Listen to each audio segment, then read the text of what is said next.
If you like audiobooks or audio shows, check out a free trial of Audible. Just click the link in the description. You are listening to Mindshock True Crime. This is your host, Bruce McGuire, and this is the Emma Fillipoff series, episode 4, Behind the Scenes. So, in what is one of the most baffling missing persons strange disappearance cases in history, that, of course, of Emma Fillipoff. If you've listened to the past 3 episodes, we've gone deep through all of the available details, but there's more still. Now, there are certain cases with an underlying current of weirdness, of strangeness, of some kind of inexplicability that seems to dictate how the case was investigated. And I'm not necessarily saying this is the reason it's unsolved, but there are certain cases. When you've looked at missing persons cases, regardless of whether or not foul play was suspected, there are certain cases where it seems like it's something more than just a botched investigation or just someone running off without leaving a trace. There seems to be a strange undercurrent surrounding certain cases. Now, on the surface, the Emma Fillipoff case does not seem to be one of those cases, whereas obviously a case like the Maura Murray case, obviously that is. But what I have uncovered is something no documentaries have touched upon. For whatever reason, this is not being discussed.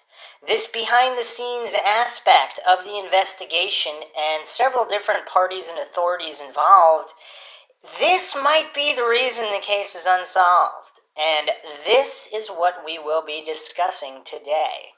As always, if you like the podcast, you can donate to our PayPal. Just check the link in the description. Make sure you subscribe to the channel, hit the bell for notifications. Make sure your device allows your notifications to come through, otherwise you won't get them, as many are complaining about.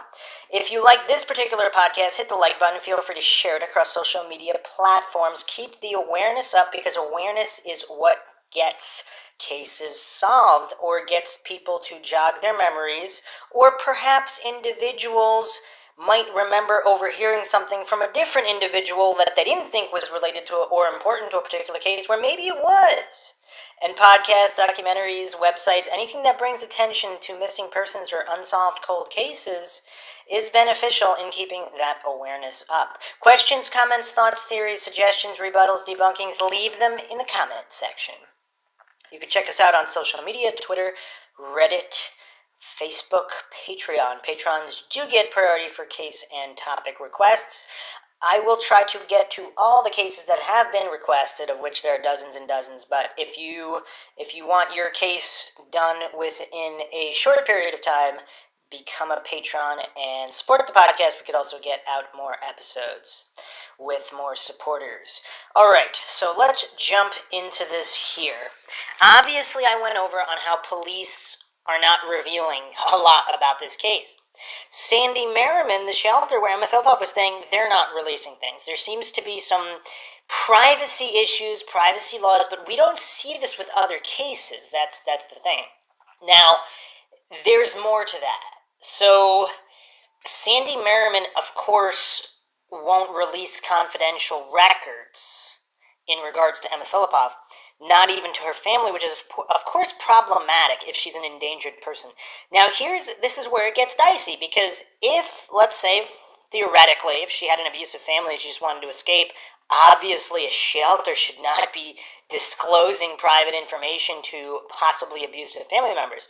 Now, in a case like this, where that doesn't seem to be the case, I mean, it's really tough to criticize them. I'm going to go into other issues and legalities. So, do we know if Sandy Merriman shared information with the police?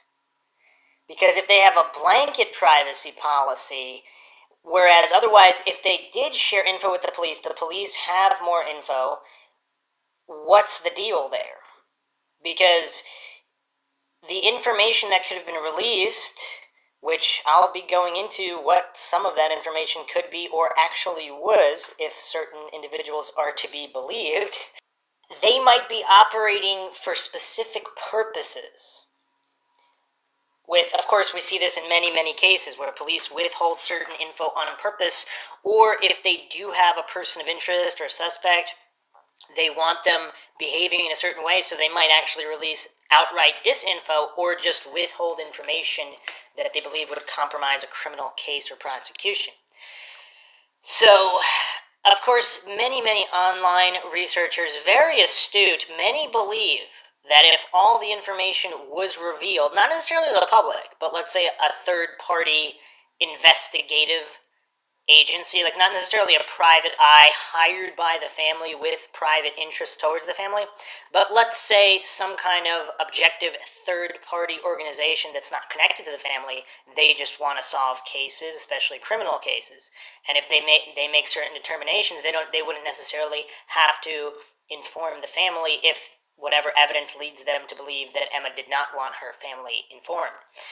I'm not saying that's the case here, but it would just, if that were the case, having some kind of a third-party agency specifically dedicated to disappearances or cold cases, I think that'd be beneficial for the public. So obviously, I don't think many would argue that taxpayer money is not spent efficiently in any country. But yeah, I mean, obviously, if she was the victim of a violent crime, she deserves justice. So what gets really, really strange is the conflicting information that police told Shelley, Emma Fillipoff's mother. So there were notes, and apparently they spent 43 minutes questioning her. This is what they told Shelley. But they also told her that Emma was, quote, essentially non-communicative. So did they just berate her with questions for 43 minutes? That seems unlikely. So did Emma actually tell them certain things that have not been publicly revealed? And do those certain tidbits of information, do they contain the keys to solving this mystery? So obviously her mental state has been the subject of much debate. I really don't understand why many people are dismissive of any kind of foul play because she was in some kind of mental state. If anything, that would increase the possibility that she met with shady characters because looking to take advantage of her mental state. Because if she was disoriented, didn't know what's going on, as opposed to somebody completely oriented, completely sharp that might scream for help or get police or whatnot, I don't know, it seems weird to dismiss that people, that even if she's having a psychotic break, that somehow lowers the chances of foul play. I will say this, I think the chances either remain the same or increase the chances of foul play if she's having a psychotic break, just my opinion. Obviously, that also increases the chance that she might have an accident. That does increase those chances as opposed to somebody who's not having a psychotic break. But I wouldn't say outright that it decreases the chances that she met with foul play. So here are the possibilities. She told police she was going to someone's residence or apartment. Now, this provides another set of problems because she could be lying or she could be telling the truth. And why would this have taken 43 minutes? Another issue there. So here's another thing I'm going to bring up, the library. So we know Emma visited the library. So we know that Emma, one of her favorite spots was reading in the children's section of the library. So again, if she did have a stalker, that would be a good place because a stalker might be reticent to blatantly stalk someone in the children's section of a library because, that's pretty shady. So, I don't know how 100% corroborated this was, but according to the timeline that we went over and the official timeline, people place Emma at the library around noon. So, here's where it's going to get tricky. Because supposedly, the library was not cooperative with Shelley either. What would a library have to hide from the mother of a missing woman? See, this is again, this undercurrent, this thread of bizarre mystery. So, if there was some kind of upper agency involvement, did police or law enforcement of some agency tell the library not to cooperate with Emma's mother? Now, this can unfold many, many different ways. Do the police really believe Emma Fillipoff got away and she's safe, and Emma either made up abusive stories about her mother or the stories are true, and she somehow hinted that she didn't want her mother to know? But would the police really go that far out of their way for the wishes of a woman who wanted to disappear, of which they don't know if she successfully disappeared or not? Unless she has a friend in the department, but we're about to go in a completely other direction in a moment.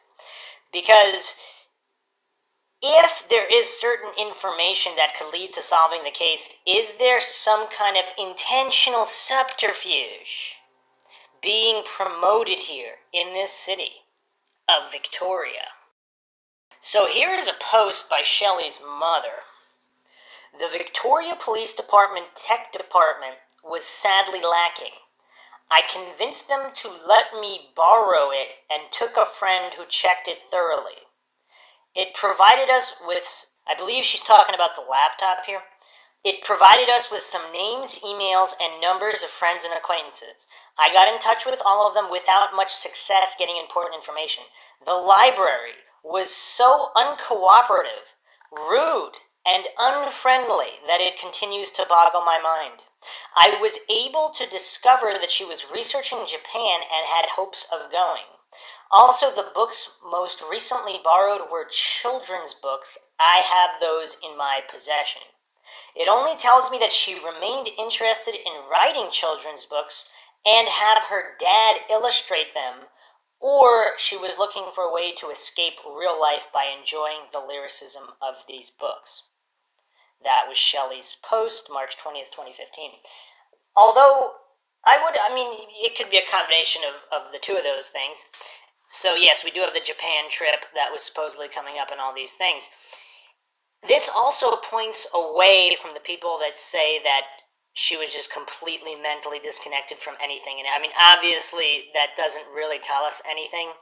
The human psyche is very complex, and obviously anyone anywhere within the spectrum of mental illness is so large, it doesn't really tell us anything. But this is clearly not an open and shut case where you could just completely dismiss her as completely disconnected from the world, no friends, no dreams, no hope. Like, it's clearly that's not her. There are other people that are like that, but that wasn't her, so we can rule that out.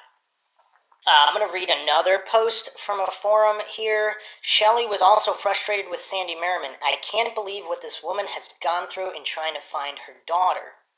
Very good points raised. The shelter not only failed Emma morally, they failed her legally. They are bound by law to involve mental health professionals when serious concerns arise. They made the first phone call because of very unsettling behavior and were told to call back if the situation worsened, and it did, but they never made the second call. Negligence at its worst. Without divulging private info based on what they told me, they should have insisted on an evaluation at the time of the first call. I know now from personal experience that it is possible to remember things like your PIN and still be in a state of perilous mental illness. Our brain fights to maintain, retrieve its power, its memory of highly important things. I often can't remember where I parked my car, who I last spoke with or about what, and yet, despite suffering from PTSD and major depression disorder, I recall virtually every detail involving Emma. The brain is a complex piece of equipment and can kick into high gear when necessary. Emma's body language was strange in all the videos I watched, but not at all her usual demeanor. If she was running from something or someone, she could probably function well in order to escape her fears. It is hard to know why she would not have admitted to staying at the shelter, other than the fact that the police might have insisted on taking her back. And again, based on what I was told by staff members, Emma no longer considered the shelter a safe haven. She started signs of severe paranoia approximately 10 to 14 days prior to her calling me. So this is a post, also another post by Shelley's mother. So here's another post, another post on the matter by a different user. I'm wondering that too. Was it the shelter and people there itself that she didn't feel safe from, or was it a case of someone finding out she was there that made her not feel safe anymore? Shelley mentioned the shelter was concerned about her state and behavior approximately 10 to 14 days prior to her calling her mom. Since her records are sealed, no one knows why. It would be interesting to know if her change was brought on by mental health issues or by an outside source of distress. And I'm going to chime in here because who says it's not both? Why I think people falling for black and white fallacies is why a lot of cases are still unsolved, because if there are some possibly minor mental health issues, who said they weren't spawned from an outside source of distress and both were occurring simultaneously? Does that explain everything? I'll continue with the post here. The shelter must have a curfew for women to return by before they call police. It still boggles my mind, the timing of all these events. It's almost unbelievable the way this all happened. Emma's mom arriving unplanned all the way from Ontario within hours of the exact particular day Emma doesn't return to the shelter. And on the exact particular day, Emma purchases a cell phone and credit card out of character for her. And on the day, at least one concerned acquaintance calls police and they even speak to her, but she then slips through everyone's fingers. I can't imagine how frustrating this is for her friends and families. It's frustrating for me to even think about. So, of course, the coincidence theorists do have a lot to explain in that regard. Okay, Shelley also posted this. Just to clarify, Emma was not last seen on Burdett. That was a so-called error in the Victoria Police Department's first press release. To this day, I believe it was a deliberate lie created to exonerate the police for the mistake of misreading the obvious clues of Emma's distress and letting her go. She was last seen in front of the Empress Hotel, blocks away from Burdett. Okay, so just to tie that into with the Sandy Merriman shelter, is this a case of both the shelter and the police basically wanting to protect their ego, wanting to protect some kind of malfeasance or irresponsibility that they exhibited either due to legal liability or just because they don't want to be viewed as incompetent? Does that explain everything, or is there something far more sinister at work here? Big mind shock coming in a moment, but first, let me continue. Another post Shelley Fillipoff made March 21st, 2015. It appears that Emma confided in no one, not even her very best friends. She wrote thousands of pages in her journals, there exposing her fears, struggles, and grief. The little her friends knew of the hell she was living, they came upon it accidentally when Emma in their presence could no longer hold it together. Those instances were very few and far between. All of this was discovered after she went missing. Friends keep friends' secrets, and they were begged not to tell us. I understand that kind of loyalty because you truly believe at the time that you are doing the right thing by respecting your friends' wishes. The shelter staff, however, had a legal obligation to help her, as did the police, and they did nothing despite the fact they watched Emma descend into hell. Of course, these posts are a bit difficult to read as they are written by her mother.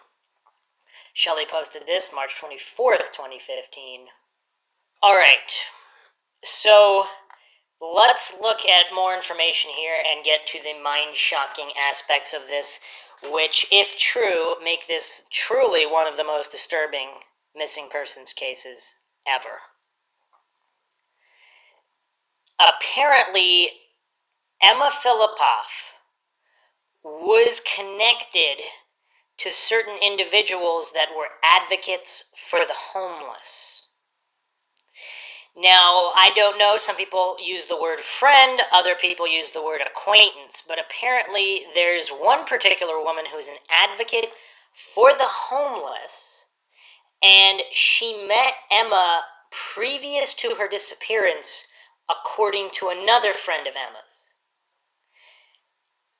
Now, there were rumors that she saw Emma in the Fernwood area of Victoria in 2013 with a male companion.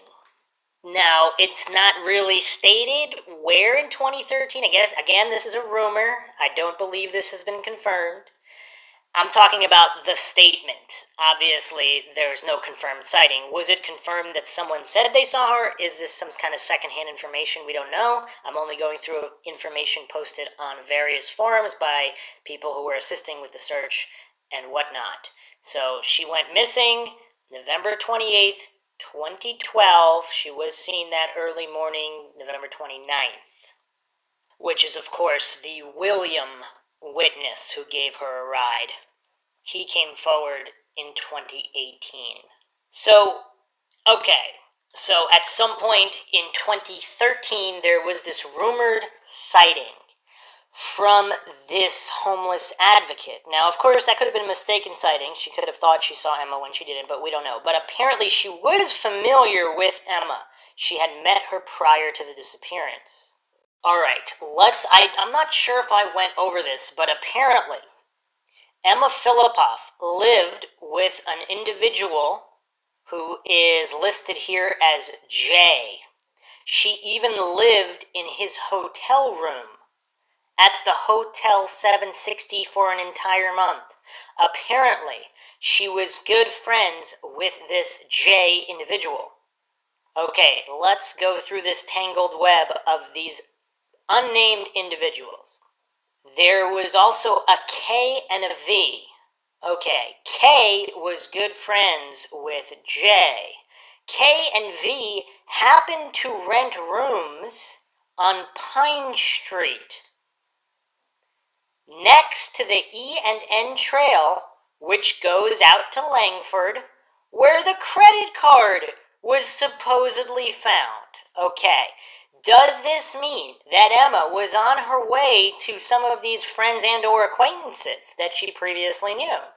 The link here is that K was good friends with J, and K lives near the E&N Trail, which goes to Langford, where the credit card was found, and of course the William witness was giving her a ride in that direction. Emma had also met K prior.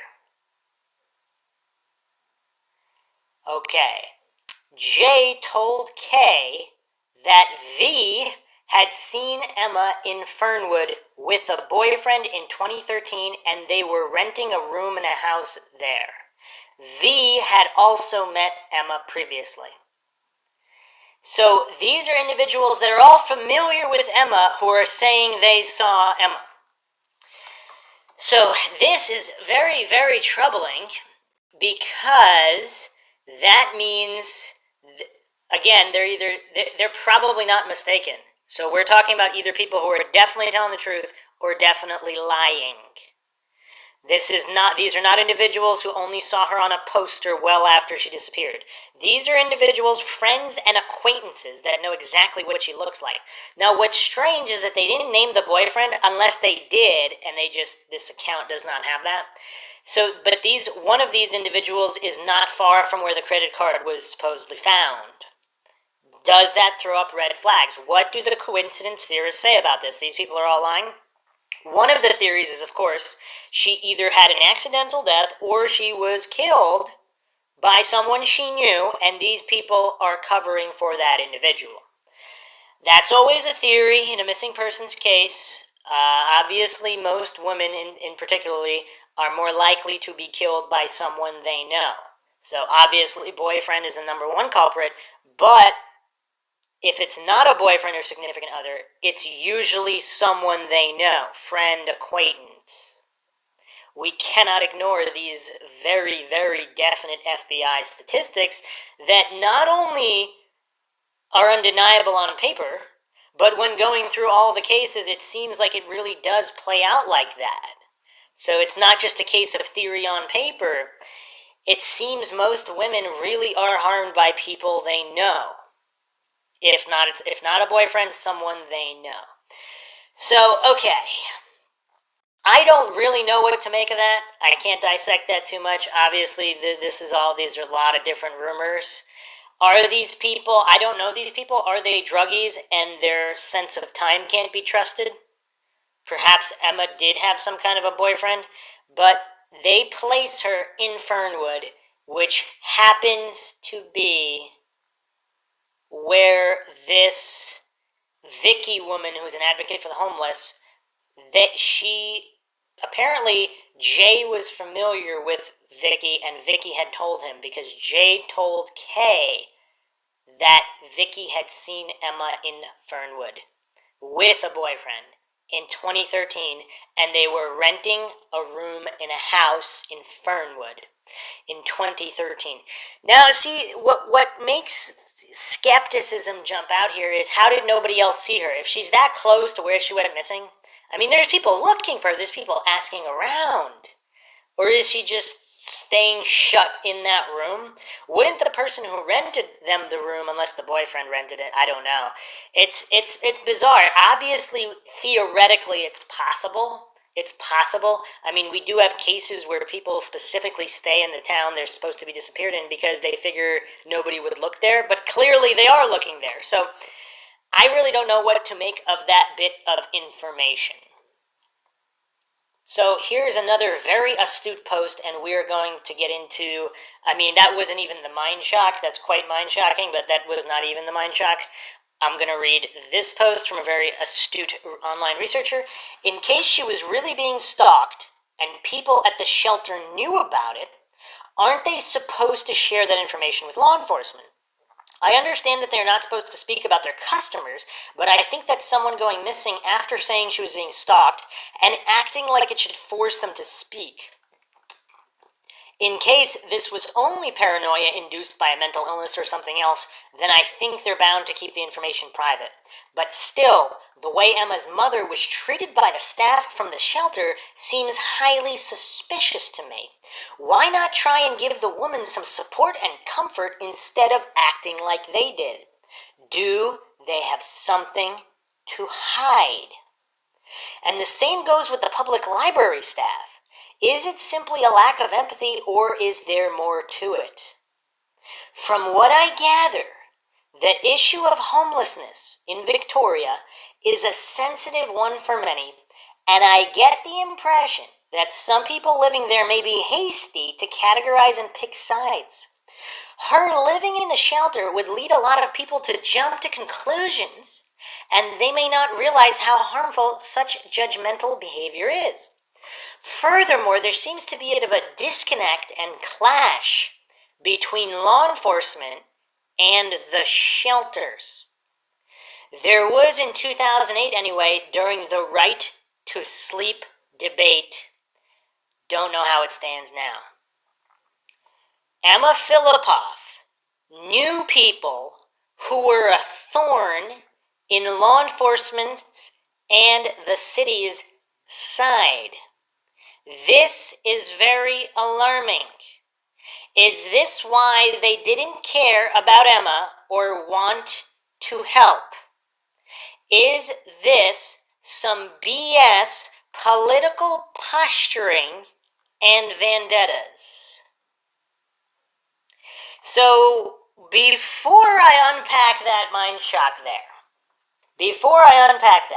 let's go back to the issue of the shelter. It would be easier to write this all off if the shelter was simply wanted to shirk responsibility for Emma.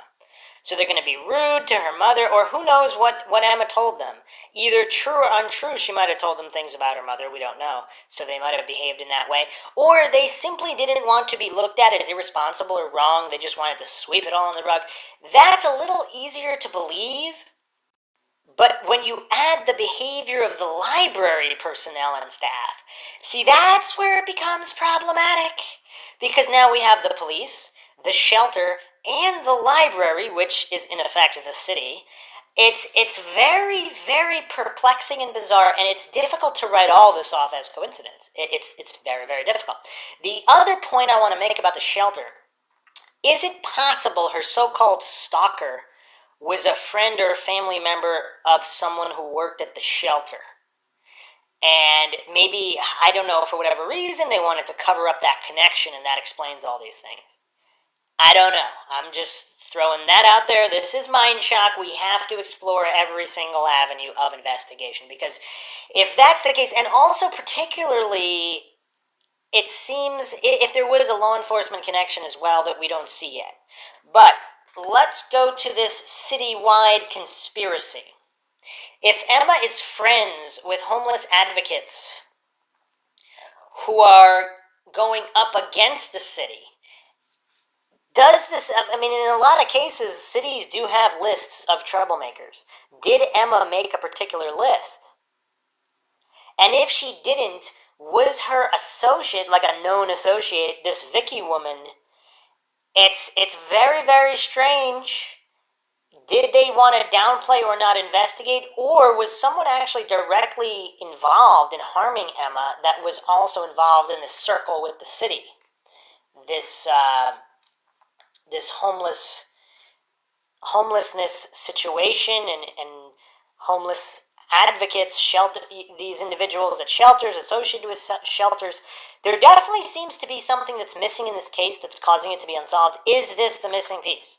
I am not claiming to know that it's the missing piece, but it is interesting. I do not think it would be reasonable to sweep this under the rug. But here is another poster commented on what kind of a city Victoria is for some more background information. So let's look at this. Victoria is a polarizing city in a way. It's a university city and very progressive. I'd go as far to say one of the most progressive cities in Canada. But on the other side, there's a lot of old money and old English attitudes and some quite prejudicial undertones, especially towards First Nations and other ethnic cultural groups, such as East Indian or Asian, and probably more towards the drug addicts than the homeless. I've lived in both Vancouver and Victoria, and in Vancouver, everyone there is exposed to many cultures and people, and no one bats an eye. But Victoria still has this veil of ignorance attached to it. Somehow, for such a progressive city, it's strange. Also, Vancouver has a different type of crime. Victoria is a bicycle-friendly city, but notorious for bike theft and petty crime, mostly the addicts committing these crimes. Vancouver has the problem of the downtown east side in a small geographical radius, and Victoria has the same problem but spread out in many pockets of the downtown core and the seeping into residential neighborhoods. The addicts and homeless of Victoria aren't segregated to a designated area like Vancouver where you can avoid it. They are all over, so locals and tourists can't avoid seeing it. You'll always see it downtown shopping at a high-end store. I've heard of locals who will never go to downtown Victoria, especially at night, because it's so wild. Sadly, I think most Victorians are just jaded from the constant sights and experiences, and many of the street people are probably judged, like you say. I fear for some of the people Emma may have encountered or possibly befriended. While there are good, healthy people living on the fringes who look after each other and share camaraderie and who choose to live there, there are also thieves, leeches, and users who will take from anyone generous or might have something they want. So, just a quick aside here.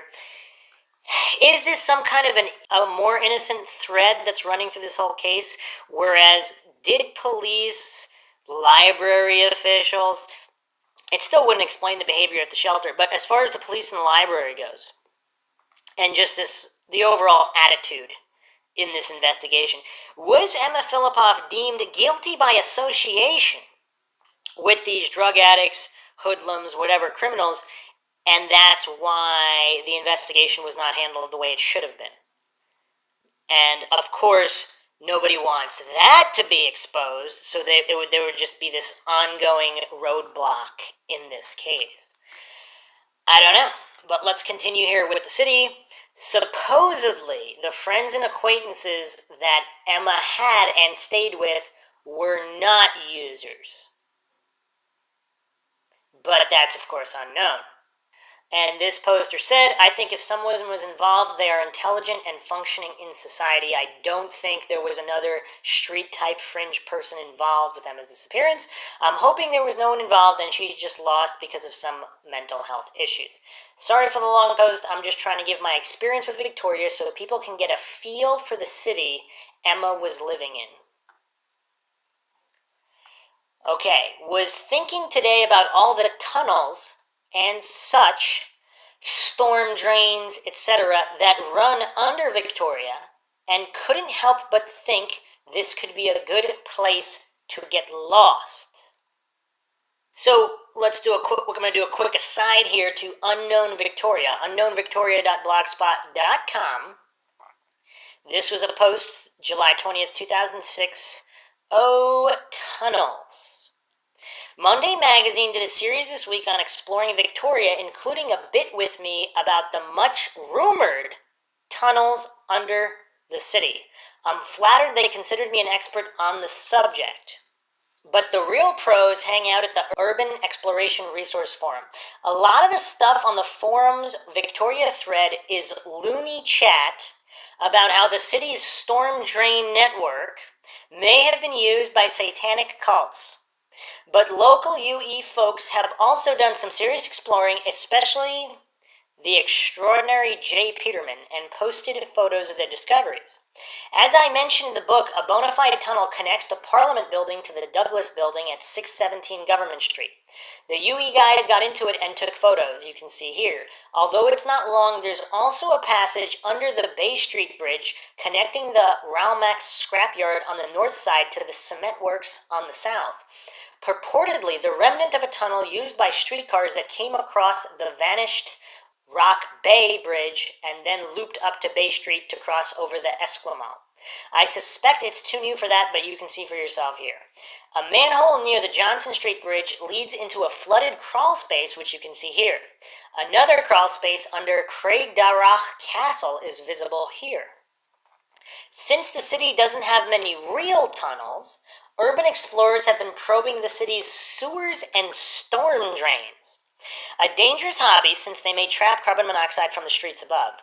One of the largest is an egg-shaped brick sewer built around 1910, which followed the course of a stream draining from Fernwood's Harris Lake down today's Bay Street and out to Rock Bay. More storm drains also run out to Dallas Road near Mayfair Mall and under the Ross Bay Cemetery, likely built to empty the swampland where Fairfield Plaza is today. And of course, there are the numerous culverts of Boker Creek, which runs all the way from Uvic to Oak Bay.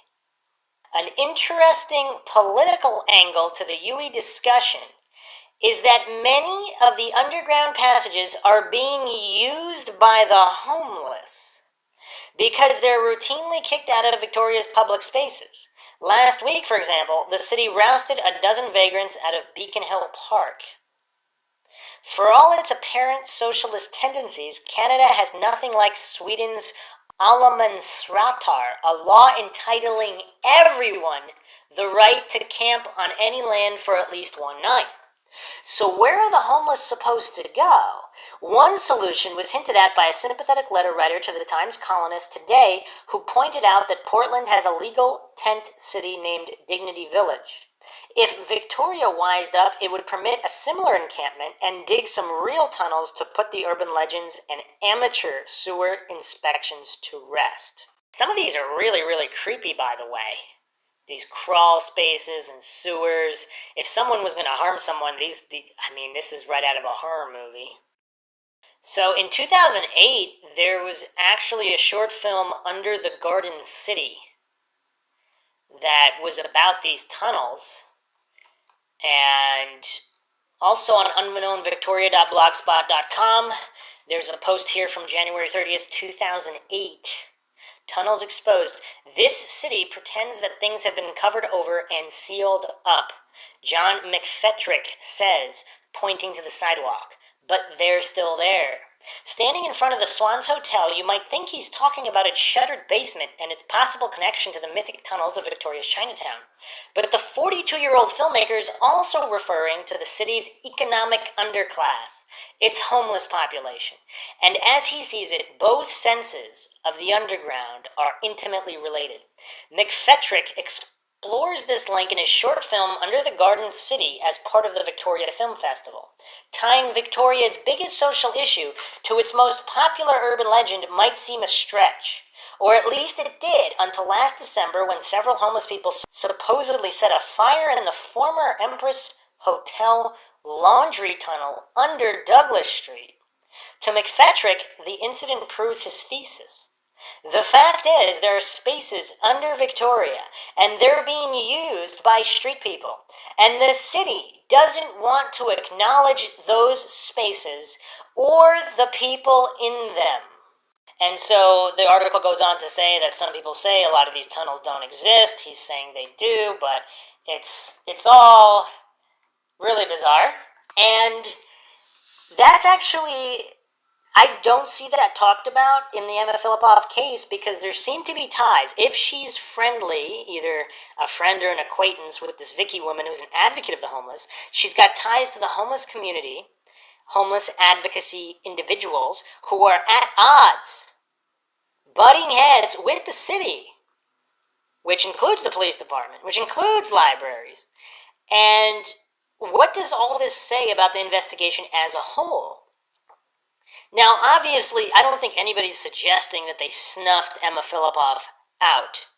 Although, obviously, we cannot remove the possibility that maybe Emma found something out that she shouldn't have found out, and that goes for anything. That could be from a friend of hers who might have been into drugs. She might have witnessed something, we don't know. But it does seem like they wouldn't necessarily be snuffing out Emma Fillipoff because she's associated with homeless advocacy individuals. That'd probably go after those individuals, especially if it was just an acquaintance and not a close friend, which is what it seems like, although I don't know.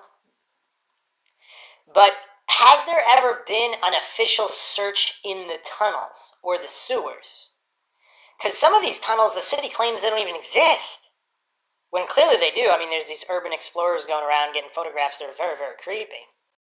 It's really bizarre. It's bizarre. Now, I haven't seen anything to suggest that Emma was familiar with the tunnels, but it seems like homeless people are, so she's familiar with homeless people. Would they necessarily know about the tunnels? And if this is all unrelated to the city or law enforcement, anything of that nature, if someone were to harm Emma, and it was a homeless person that harmed her, could they have done it in one of these tunnels, and would she have been found afterwards? Online commenters do not believe that law enforcement have searched all these tunnels thoroughly, especially with some of these smaller crawl spaces. You would need some kind of remote control. I mean, you wouldn't necessarily put humans down there. It's just, it's rough. Another post relating to the credit card. The gentleman who claims to have found the card was staying in a Langford halfway house, but he claims he didn't find it where the police say on Goose Trail. So where did he find it? Did he actually find it, or did Emma give it to him so he could buy cigarettes, which was what he was doing when the police were tipped that someone was trying to use the card which was flagged? Or did Emma sell him the card at a discount because she knew if she cashed it, she'd be located? The fellow has contacted Shelley and said he had nothing to do with Emma's disappearance. He claims he can't remember where he found the card, but then he contradicts himself by claiming it wasn't found where the police say it was.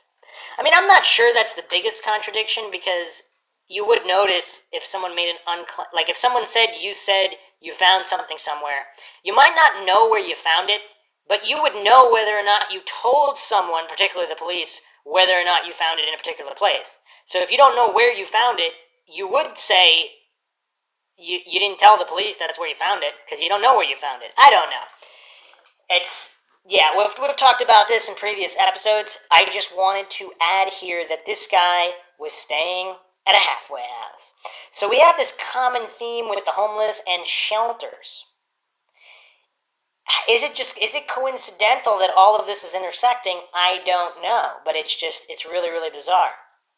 And I hadn't considered the possibility, really, that if he was a friend of Emma's and Emma wanted to disappear, I mean, I don't know. It doesn't make any sense any way around, because why is she buying a prepaid card if she wasn't going to use it?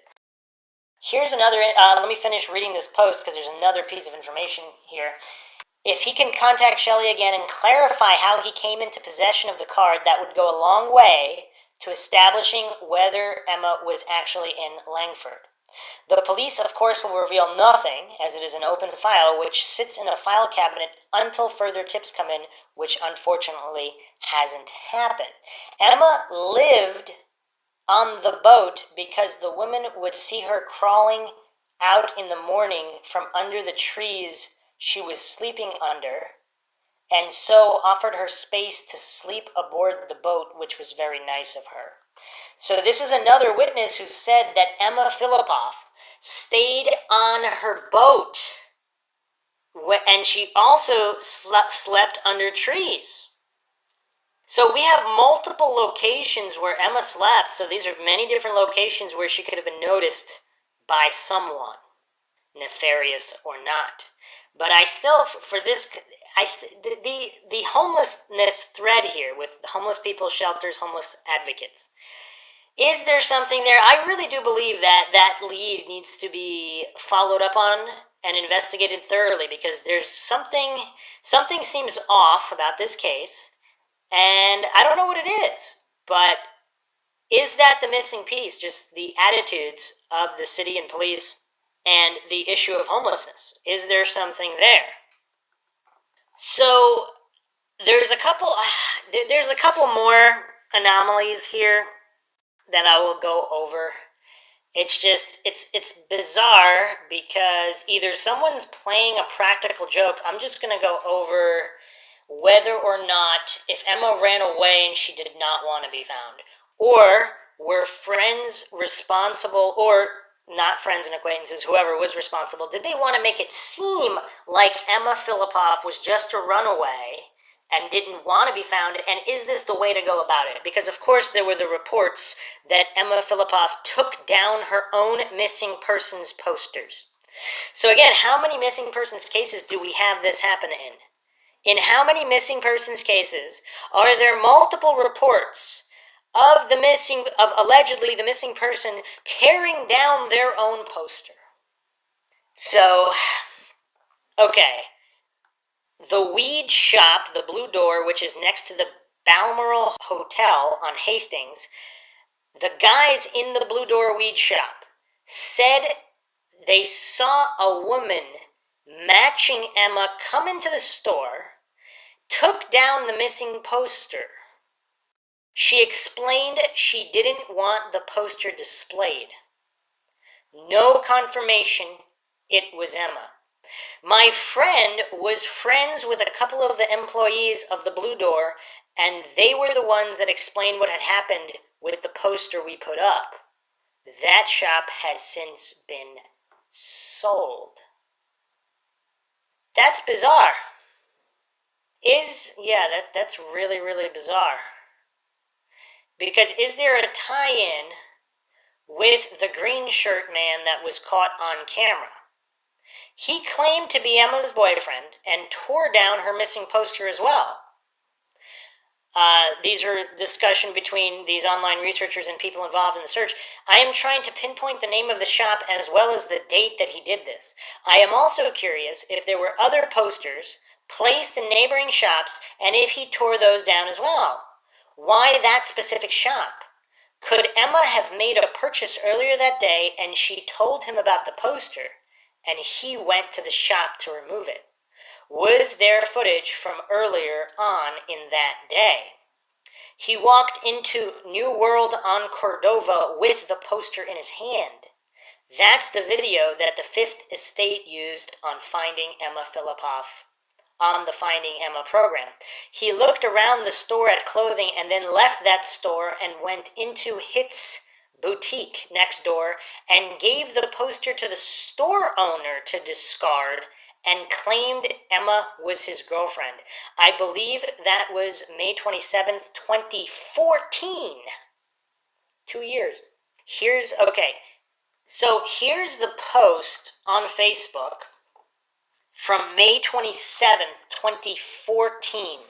My wife and I, this from the store owner, my wife and I have a store in Gastown, Vancouver. So again, this is not Victoria. This is Gastown, Vancouver. And this afternoon we had an odd occurrence. We called the police right away and are still awaiting a visit from them to speak in person. The following is what we've shared on our personal Facebook pages.